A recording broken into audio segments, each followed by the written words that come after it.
네, 저는 학습 3일차 1, 2교시 문제 출제와 해설을 담당하게 된 110회 정보관리실사 박병선이라고 합니다. 네, 날씨가 좋지 않은데도 불구하고 네, 이렇게 또 열기 있게 학습하시는 분들 보니까 옛날 생각도 나고 좀 그러네요. 네. 모든 분들 다 좋은 결과 있으실 거라고 저는 확신하고 있고요. 일단 문제 해설을 좀 드릴게요. 첫 번째 1교시 1번 문제는 애자일 프로젝트 관리를 출제를 드렸고요. 일반적인 이제 프로젝트 관리에 대한 문제가 아니라 이제 애자일 프로젝트 관리에 대해서 물어봤죠. 조금 방어적으로 만약에 쓰신다고 하면 기본적으로 그냥 애자일 프로젝트 그 프로세스에 관련돼서 설명하고 각 프로세스별로 어떤 기법을 사용하는지 뭐 이런 식으로 방어를 해서 나가서 적어 주실 수도 있지만 사실은 그렇게 되면 이제 고득점을 기대하기는 어려우실 수가 있고 실제로 이 문제에서 제가 이제 생각했던 부분, 그리고 고득점 위해서 이제 어떤 부분을 써야 되는지 이런 부분들 좀 말씀을 드려보면, 내가 이 애자일 프로젝트의 스크럼 마스터 혹은 프로덕트 오너로서 어떻게 내가 프로젝트를 이끌어 나갈 것이냐, 그런 것에 대한 실무적인 이야기를 좀 적어주시는 게 좋고, 그렇기 위해서 제가 해설지에서도 어떤 그 프로세스를 언급하기보다는 어떠한 철학으로 내가 이 프로젝트를 이끌어 갈 것인가. 그래서 애자일 프로젝트 관리 적용 방안에 있어서는 어, 기존의 전통적인 프로젝트 관리에서는 바라보지 못했던 시각, 즉 결국은 이게 애자일 선언에 그 연결되어 있는 애자일 철학과 관련된 부분들이겠죠. 그래서 가치 중심으로 프로젝트를 수행한다. 과연 이 결과물이 단순히 요구사항 명세서에 있는 내용들을 구현한다는 거에 중심을 둔다는 것이 아니라 어떠한 비즈니스적인 가치가 있을 것이냐, 여기에 대해서 고민하면서 프로젝트를 진행하는 것. 그리고 전통적인 프로젝트 관리에서는 PM이 이 프로젝트에 대한 책임을 지고 있었다고 하면 애자일 프로젝트에서는 프로젝트 팀이 이 책임을 같이 공동으로 지고 간다. 마찬가지로 PM의 역할에 있어서도 어떠한 그 리더의 역할이라기보다는 프로젝트 팀원들이 어떻게 하면 이 프로젝트를 더 잘할 수 있을지, 어떤 퍼실리테이터 같은 역할, 조력자, 코치, 네, 이런 역할이 될 수 있는 PM, 정확히 표현하면 스크럼 마스터나 프로젝트 오너가 필요하고, 조직 관리 역시 성과보다는 그 사람의 동기부여, 네, 그런 부분들에 중점을 두어야 된다. 그리고 프로젝트를 관리함에 있어서도 어떠한 그 기본적인 전통적인 프로젝트 관리와는 다르게 제약 조건, 즉 그 WIP라고 많이 표현하죠. 칸반에서는 그런 것에 대해서 조정을 해가면서 프로젝트를 조율해 나갈 수 있는 그런 부분들이 필요하다. 라는 거를 기술해 주시면 되시겠고요. 그래서 이런 부분들로만 이제 설명을 채우게 되면 좀 이제 썰이 될 수 있는 자반이 될 수 있으니까 좀 더 구체적으로 키워드 중심으로 그룹핑해서 애들 프로젝트 관리에 대해서 서술을 해주시면 될 것 같습니다. 그래서 그룹핑에 대해서도 예시로 해설지에 설명드렸으니까 한번 참고해서 보시면 될 것 같고, 이와 관련된 문제를 이제 2교시에서도 한번 출제를 드렸었죠. 네, 이건 또 2교시 문제 해설 드릴 때 추가적으로 같이 설명을 드리도록 하겠습니다. 그래서 좀 전달드리고자 싶은 내용은 단순히 프로세스와 기법을 설명한다기보다는 내가 어떻게 애자일 프로젝트를 관리를 이끌어 나갈 것인가, 철학에 대한 부분들을 잘 설명해 주시는 것이 핵심이다 라는 내용이고요. 2번 같은 경우는 코딩 컨벤션을 출제를 드렸어요. 이거는 출제된 아이디어는 사실은 지난 회차에 로우 코드라는 문제가 출제됐었고, 그래서 개발에 대해서도 다소 좀 굉장히 좀 실무적인 부분들에 대해서 실제 개발했는지 이런 것들 조금 묻고자 하는 의도가 숨어 있었다고 좀 보여가지고, 이번 회차에서도 물론 뭐 비슷한 문제가 나오리라는 보장은 사실 없지만 이런 부분들까지도 같이 한번 실전에서 대응할 수 있는 응용력을 좀 체크해 봤으면 좋겠다라는 생각으로 출제를 드려봤고요.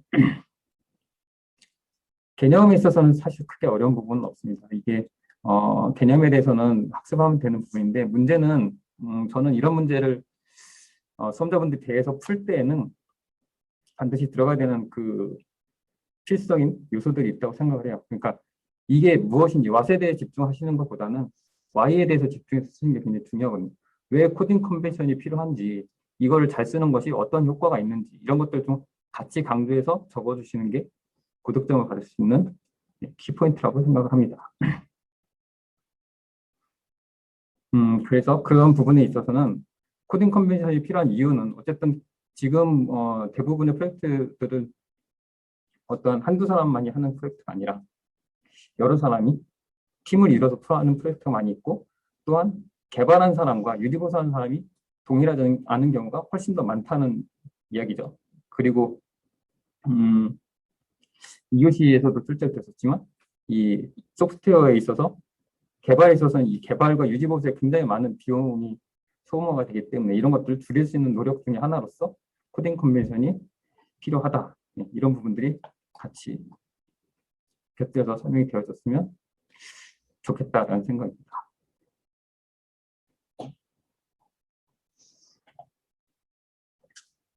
그래서 구성 요소로는 이제 뭐 나름대로 이제 그룹핑을 예시를 드려봤고요. 크게 보면은 네이밍을 어떻게 하느냐, 그리고 작성을 할 때는 어떻게 하느냐, 이런 걸 나눠질 수 있고, 실제 사례를 들어서 설명해 주는 게 좋은 고득점의 포인트가 될 수 있겠죠. 그래서 여기서 예시를 드린 거는 자바와 관련된 부분인데, 여기에 이제 뭐 만약에 실무를 좀 하셨던 분이라고 하면 굳이 뭐 자바가 아니어도 좋고, 뭐 HTML이어도 좋고, CSS여도 좋고, 뭐 파이썬이어도 좋고, 여러 가지 쓰시면 되시겠습니다. 네. 뭐 다 잘 아시겠지만 여기 나와 있는 설명 및 사례에서의 OX는 이거는 이제 사례로서 X라는 거지 틀렸다는 얘기는 아닌 거고요. 네, 참고해서 확인해 보시면 될 것 같습니다. 3번은 인공감성지능을 출제해 주셨고요. 이제 많은 분들 이제 AI 관련된 토픽 따로 도메인을 빼서도 요즘 학습을 하고 계신 상황에서 응용 서비스 측면에서도 이제 좀 출제 대비를 하실 필요가 있을 것 같아서, 네, 기본 이론뿐만 아니라 이런 서비스 측면, 그리고 좀 어떻게 보면 이거는 썰로서 좀 풀어가야 되는 측면들이 없지 않아 있는 문제이기 때문에 답안 작성에 대한 준비, 이런 것들도 한번 체크해 보셨으면 해서 출제해 드렸습니다. 뭐 개념 자체는 AI가 사람에 대한 그 감정을 서로 상호작용해서 주고받을 수 있다라는 게 키포인트가 되겠고요. 기존에는 그 사람이 갖고 있는 감정이 뭔지 인식하는 것, 혹은 AI가 어떤 자기의 감정을 드러내는 것, 여기에 이제 조금 더 포커싱이 있었다고 하면 최근에는 이것이 서로 융복합돼서 인간과 기계가 감정을 상호작용할 수 있다. 네, 여기까지 체크하셔서 그거를 이제 개념에 적어주시고, 그렇다고 하면 기술 요소를 이제 적어주실 때도 물론 학습을 기반으로 적어주시는 게 가장 베스트하겠지만, 사실 학습이 안 되는 상태에서 문제를 마주칠 수도 있잖아요. 충분히 실전에서는 그러실 수가 있기 때문에, 그렇다고 하면 내가 감정을 인식하는 부분, 그리고 감정을 표현하는 부분, 그리고 그것이 서로 상황에 따라서 상호작용하는 부분, 이렇게 그룹핑을 해서 관련된 적용 기술 요소들은 물론 알고 계시면 좋겠지만 그렇지 않다고 하더라도 내가 AI 공부하면서 학습했던 키워드들을 적절히 조합해서 답안을 표현해 주시면 좋은 답안이 될 수 있을 것 같습니다.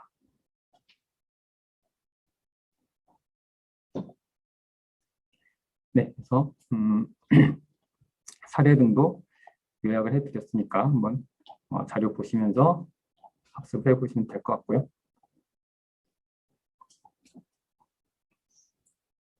4번은 메슬로 6구 계층 이론을 출제해 드렸습니다. 단순하게 생각하면 이제 좀 기본 토픽을 출제 드렸다라고 생각하실 수도 있지만, 제가 이제 여기 적어드린 것처럼 실제 배경으로 사실은 최근에 이제 뭐 뉴스에도 많이 나오지만 개발자들에 대해서 뭐 서로 인재 확보하려고 굉장히 기업들이 노력을 많이 하고 있잖아요. 그런 부분들에 있어서는 결국은 배경이 되는 어떤 요소들이나 경영 이론이 이런 것이다라는 것들 좀 체크를 해보셨으면, 그러니까 뉴스 기사 같은 것을 보실 때에도 이런 것들 좀 이제 보시면서 서로 자기만의 인사이트를 좀 대입해보는 그런 연습도 굉장히 많이 필요하시거든요. 그래서 이 문제뿐만 아니라 혹시라도 이제 실전에서 어떤 굉장히 기본 토픽을 물어봤다라고 하면 그 기본 토픽에 대해서 이 정확한 완만을 이제 답변하시는 거 거기에 이제 충실하시기보다는 왜 이 시점에서 이것을 물어봤는지 이거에 대해서도 배경을 좀 충분히 고민하시는 게 중요합니다.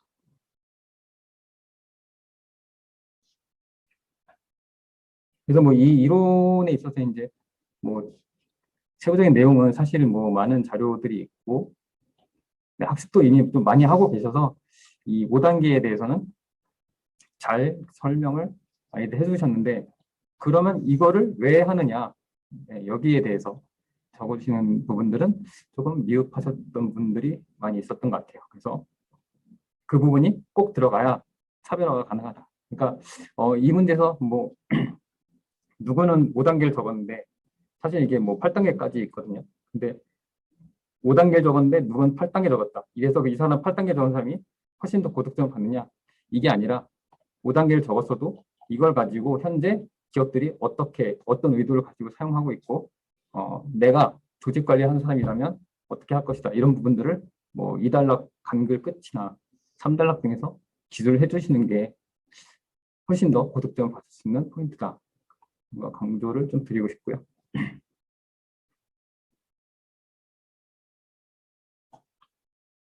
최근 요즘 뭐 IT 기업들이 많은 연봉을 주고 개발자를 확보하고자 하는 부분들은 결국은 이 사람이 우리 회사에 들어왔을 때 어떻게 하면 그 사람 능력을 최대한 이끌어낼 수 있을 것이냐. 자아 실현 욕구를 충족시켜주기 위한 그런 하나의 기본 요소로서 그렇게 기업을 이끌어 나가고 있는 것이겠죠.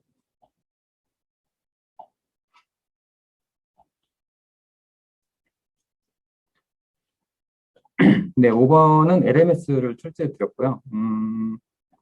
사실은 이 최신 토픽은 아닌데 최근에 다시 부각되고 있는 토픽이기도 하고 그래서 그런지 좀 처음 들어보셨던 분들도 많이 계셨던 것 같고 그 단어 유추해서 좀 머신러닝으로 기대어서 쓰신 분들도 계신 것 같고 그렇긴 하지만 사실은 그건 아니고 이제 정말 말 그대로 학습을 위한 특히 온라인 학습을 위한 어떤 시스템이고 출제드린 배경은 최근에 1년 넘게 계속 이제 우리나라도 원텍스 시대로 지금 계속 가고 있고 네, 이런 부분에서 학교 혹은 기업에서도 이 LMS를 통해서 많은 업무를 하고 있죠. 그래서 최근 다시 한번 좀 조명을 해볼 필요가 있지 않을까 싶어서 출제를 드렸고요. 기존에 이제 예전에 나왔던 LMS랑 요즘 나오는 LMS의 큰 차이점은 아무래도 이 사스 기반으로 네, 서비스 시스템이 제공되고 있다 하는 부분이 가장 큰 차이점이 되겠죠.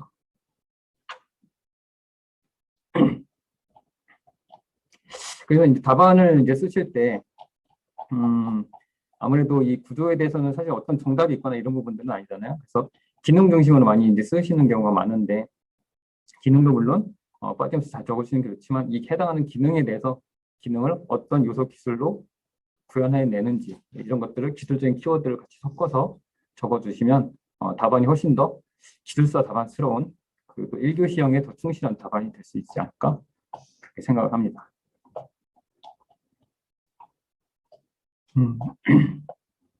다음은 6번은 정확도와 정밀도를 출제해 드렸고요. 요거는 원래는 이제 이전 회차에서 출제가 됐었던 이 타당성과 타당도 이 문제에 기반해서 응용식으로 출제를 드린 문제인데 이게 이제 그 영문으로 어큐레시와 프리시전이라고 표현되어 있다 보니까 이거를 이제 머신러닝에서의 그 모델 평가 지표로 이제 생각하시고 문제를 풀어내신 경우가 있으시더라고요. 근데 뭐 틀린 부분은 아니에요. 같은 부분인데 사실은 좀 제가 오늘 답안을 보고 이게 논란의 소지가 있을 수 있겠다는 생각이 좀 들더라고요. 그래서 만약에 실제 출제위원이나 그런 분들 출제한다고 하면 여기 앞에 전제 조건을 달아줄 것 같아요. 수치 해석에서의 정확도와 정밀도에 대해서 설명하시고 이렇게 출제되지 않을까 싶고요. 그래서 그런 논란이 있을 수 있는 부분에 대해서는 충분히 감안될 수 있을 거라고 생각하기 때문에 너무 걱정하지 않으셔도 될 것 같고 제가 생각했던 부분은 어쨌든 수치 해석에서의 정확도와 정밀도에 대한 설명을 요구드렸던 부분이다라는 거고요. 그래서 이거는 사실 뭐 기출문제에서 공부를 다 하셨던 내용을 용어만 바꿔서 출제되었다라고 생각하시면 될 것 같습니다. 그래서 정확도 같은 경우는 얼마나 매번 측정을 계속 같이 해도 오차가 적게 나느냐라는 부분이고, 정밀도 같은 경우는 그 측정한 부분이 내가 원했던 참값과의 거리가 얼마나 되느냐. 네, 그래서 높은 정밀도, 높은 정확도 이런 부분들 예시와 함께 설명을 해주시면 될 것 같고요.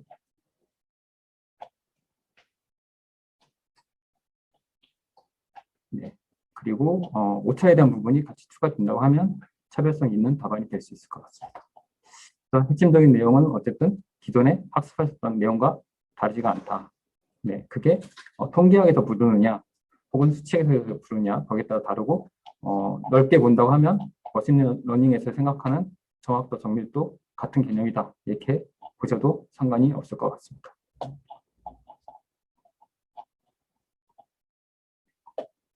네, 7번은 시스템 카탈로그에 대해서 출제를 드렸고요. 이것도 DBMS에서는 굉장히 중요한 개념인데 미출제된 영역이 아직 출제된 적이 한 번도 없고, 근데 DBMS를 관리함에 있어서는 굉장히 큰 요소를 차지하고 있죠. 그래서 학습하실 때 꼭 빼놓지 않고 학습을 해주시기를 추천드리고, 개념 자체도 어려운 개념은 없습니다. 네. DBMS가 이제 시스템을 어떻게 운영하기 위해서 갖고 있는 어떤 메타데이터들이 있어요. 그런 메타데이터들을 저장하고 있는 공간이 바로 시스템 카탈로그다라고 생각하시면 되고, 네. 그래서 저장하고 있는 정보들이 어떤 것인지, 그리고 어떤 구조로 저장되어 있는지, 그리고 어떤 역할을 하는지, 이런 것들을 이달락 가, 나에다 적절히 배치해서 설명을 해주시면 될 것 같습니다. 네, 이거는 그렇게 난이도 있는 부분이 아니기 때문에 학습을 통해서 보시면 될 것 같고, 2교시 문제로 넘어가 보도록 하겠습니다.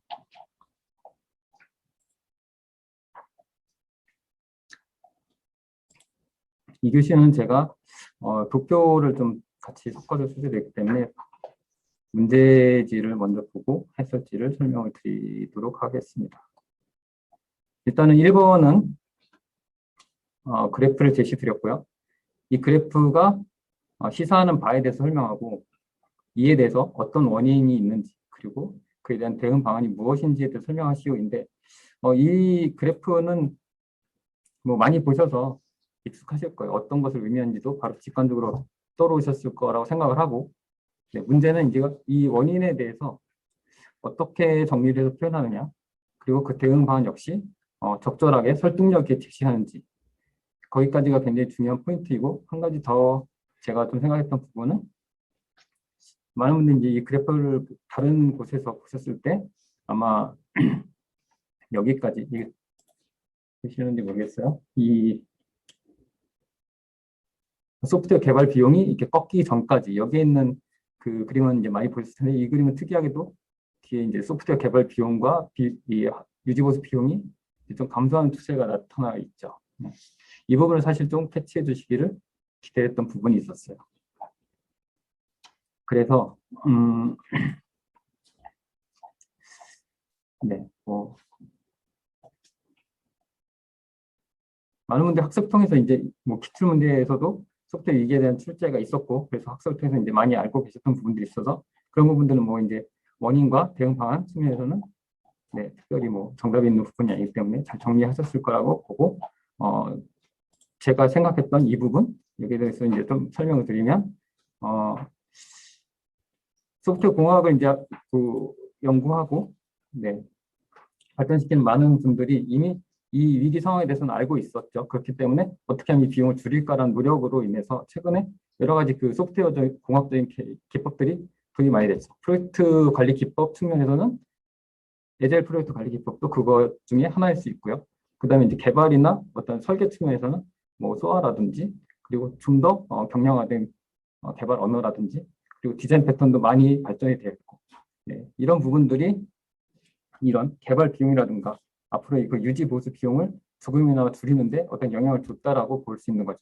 그런 부분들을 이 시사점이라든지 혹은 시사점에서 이제 뭐 위기에 대해서만 설명을 해주셔도 좋고, 그러고 나서 앞으로 이제 향후에 지금 2000년대 이후니까 그러면 앞으로도 이런 노력들이 계속된다고 하면 이 소프트웨어 유지 보수 비용이라든가 개발 비용들도 조금 더 감소되어 나갈 수 있지 않느냐라는 부분에 대한 방향 제시가 4단락 정도에 있어 주신다고 하면 좀 더 차별화된 답안을 구성하실 수가 있지 않을까 이렇게 생각을 합니다.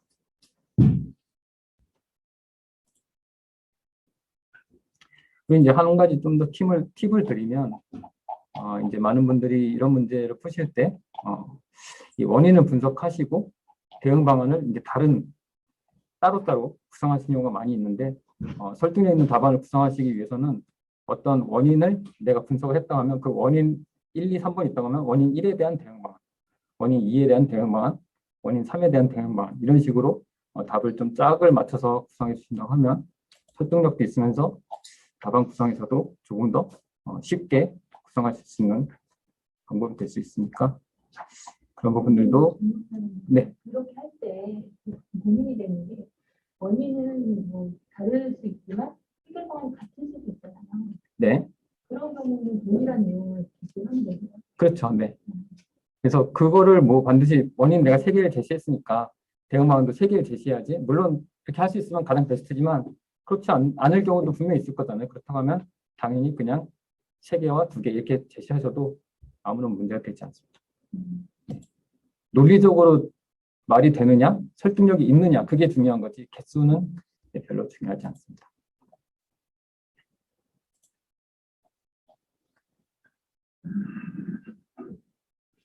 네, 2교시의 2번 문제는 번다운 차트를 출제를 드렸고요. 번다운 차트에 대해서는 이제 다 알고 계실 거예요. 근데 이것을 가지고 실제 프로젝트에서 어떻게 응용을 하느냐 이런 것에 대해서 좀 실무적인 부분들을 체크를 해보고자 출제 드렸고요. 지금 상황을 이제 보시면 이 스크럼 마스터가 계획을 세웠던 부분은 약 한 35포인트 정도를 2주 동안 마치겠다라고 지금 했는데 실제로 프로젝트 진행해보니까 스프린트 진행해보니까 좀 더 빨리 끝났죠. 네, 그래서 회고에 대해서 2교시형 답안을 쓴다고 하면 회고에 대해서 어느 정도 좀 설명을 해주고 거기에 대해서 지금 현재 상황에 대해서 분석을 한다고 하면 그러면 이걸 이제 접근하시는 방법이 계획은 적절하게 이루어졌는가, 네, 거기에 대해서 체크해 보시면 될 것 같고, 그래서 계획은 잘 됐는데 그럼 수행이 잘 됐는가, 적절하게 됐는가, 그렇게 두 가지 측면에서 검토해 보시면 될 것 같습니다. 그래서 근데 지금 어쨌든 내가 생각했던 계획과 실제 수행 결과가 다르게 나왔잖아요. 그게 좋은 쪽이든 나쁜 쪽이든. 네, 그렇다고 하면 그 갭에 대해서 어떻게 메꿀 것인가, 거기에 대해서 이제 해고를 통해서 조출해 주시는 것이, 네, 이 문제에서 요구했던 부분이고, 그렇다고 하면 계획 측면에서 계획을 어떻게 다시 잘 잡을 것인가, 그 개선 수행할 측면에서 어떻게 하면 이것을 더 적절하게 할 것인가. 어쨌든 지금 자원이나 일정이 남았다고 볼 수 있기 때문에 다음 스프린트에서는 이 부분들을 더 땡기기 위해서 난이도에 대한 조절이 필요할 수도 있고요.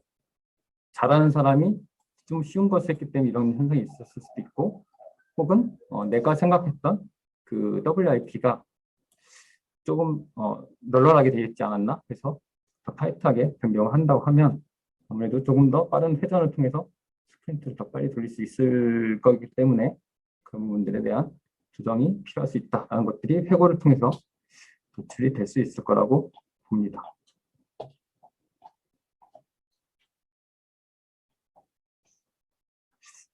다음은 조금 익숙하지 않으실 수 있는 곡선 접합에 대해서 출제 드렸고요.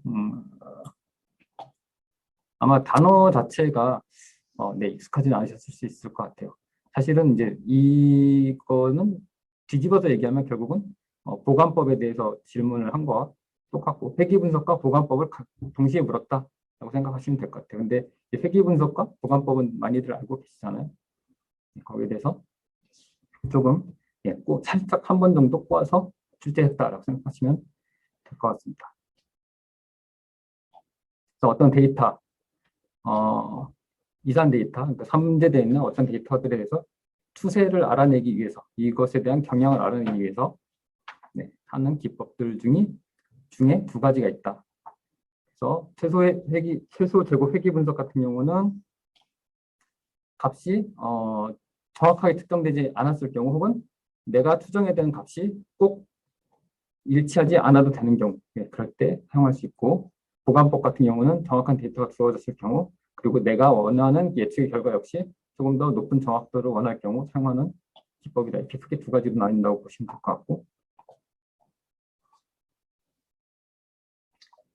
최소 제곱 회귀 분석 같은 경우는 내가 원했던 내가 측정한 데이터와 내가 추정하는 데이터 간의 오차를 다 합해봐서 그 오차가 가장 적은 결과를 내가 예측값으로 선택하겠다 생각하시면 되고, 보관법 같은 경우는 선형보관법, 이정배법, 뉴턴 보관공식, 라그랑주 보관공식, 이렇게 뭐 다른 것들도 많이 있는데 그냥 흐름만 좀 설명을 드리면, 선형보관법 같은 경우는 직선을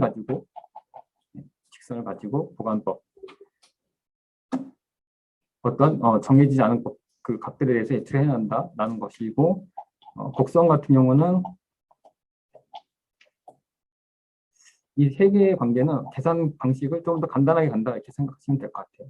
원래는 기본적인 개념은 똑같은 접근을 하지만 계산 방법이 얘보다는 뉴턴 보관 공식이 더 간단해지고, 뉴턴 보관 공식보다는 라그랑주 보관 공식이 더 간단해진다 이렇게 생각하시면 되고, 얘 같은 경우는 행렬로 표현하면 0이 된 부분들이 이 절반에 가깝게 되잖아요. 그러면 계산량이 절반으로 줄어든다 생각하시면 될 것 같고요. 얘 같은 경우는 지금 그림에는 자료가 안 나와 있지만 마찬가지로 행렬로 표현하게 되면 이 계산식이 훨씬 더 줄어들게 돼요. 여기 아랫부분도 0이 되는 부분들이 생기기 때문에 네, 그렇게 이해를 하셔서 이 공식에 대해서 이제 다 암기하시는 걸 추천드리진 않고, 각각의 기법에 대해서 어떤 차이점이 있고, 얘가 뭘 보완하기 위해서 이게 나왔고 얘는 뭘 보완하기 위해서 이게 나왔다, 이렇게 흐름을 이해하시면서 학습하시고 답안을 쓰실 때도 거기에 집중해서 쓰시면 훨씬 더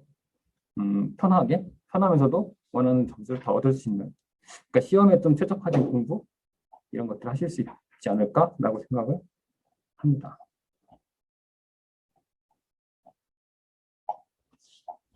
네, 그래서 포인트에 대해서 이제 말씀을 드린 것 같고요.